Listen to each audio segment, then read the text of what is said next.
Kalian kepo nggak sih tentang Sarekat Islam? Yuk simak video ini sampai akhir.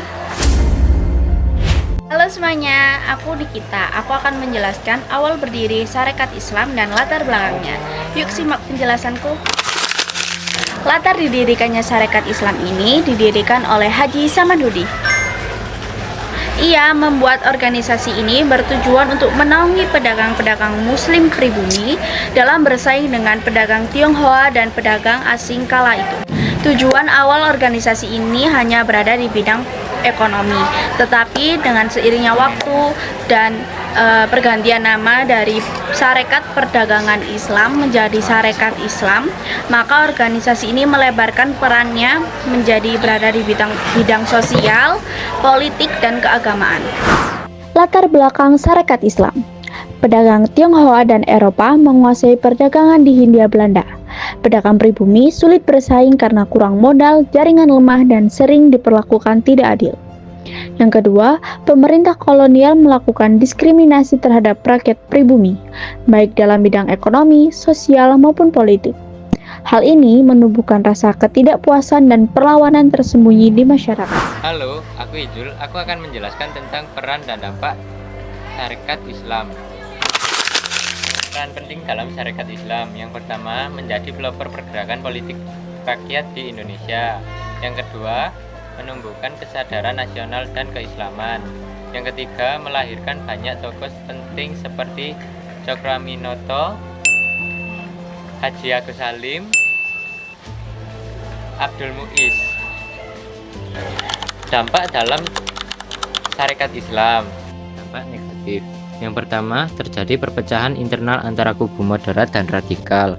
Yang kedua, setelah perpecahan, banyak anggota keluar dan membentuk organisasi baru. Yang ketiga, karena dianggap berbahaya, pemerintah kolonial mulai menekankan aktivitas Sarekat Islam. Yang pertama, sosial. Membangkitkan persatuan dan kesadaran rakyat pribumi melawan penjajahan.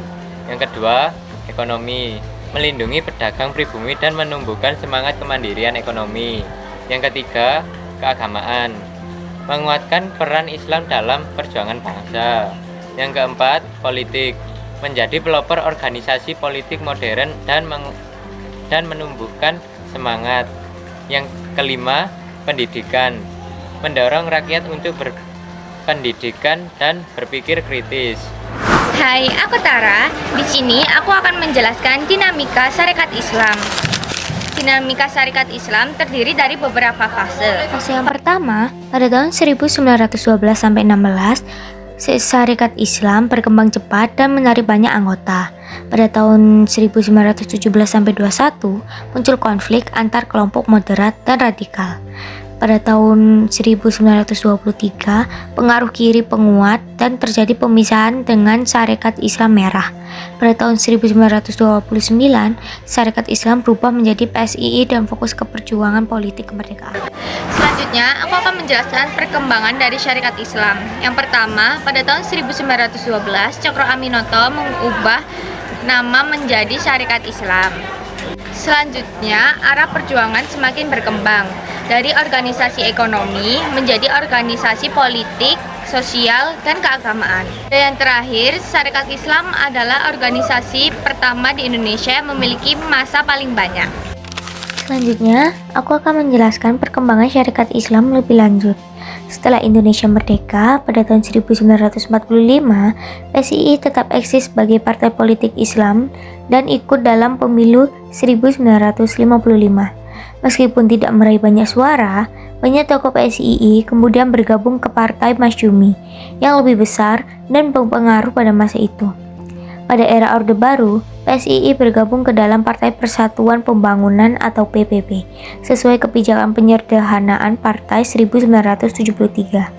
Secara ideologis, warisan Sarekat Islam tetap hidup dalam gerakan Islam moderat dan nasionalis di Indonesia, semangat persatuan umat Islam dan rakyat kecil untuk menegakkan keadilan sosial, tradisi politik etis dan moral yang selalu menempatkan kepentingan rakyat di atas kepentingan pribadi. Sekian penjelasan dari kita. Gimana nih, kalian udah paham belum? Kalau belum, kalian bisa tanyakan di kolom komentar. See you guys, bye-bye. Bye-bye.